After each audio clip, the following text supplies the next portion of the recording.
coach lapha uMadinda Ndlovu ihormani kaPeter Ndlovu. So mangisayina mina lapha ngisayinwa uSomerset yabona ngisayinwa icoach. So layout hayi ngivalela ngapha. Layout nje ngitshela ukuthi I became the top goal scorer eBotswana. Iloko ingafuni ukudlala. Iloko ingidlalisa ama 10 minutes nama 5 minutes.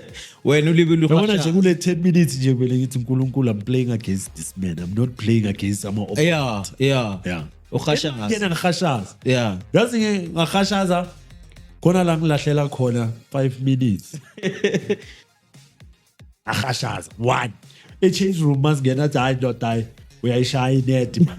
Mhlambe kumele ngikunike 2 minutes. Yeah. Yazi ngichuba le outside duze wami ngithi uyabuza uthini coach. Hawu. Uyayizwa le coach am I hearing this alone? Futhi ukuthini? Uthi mhlambe kumele ngigaye 2 minutes. Ngoba mangigaye 5 minutes nje hayi uyashaya inet. Kusho ukuthi lo muntu akekho happy ukuthi ngishaya inet and coach yami le kumele ngabe uba happy ukuthi team yawina.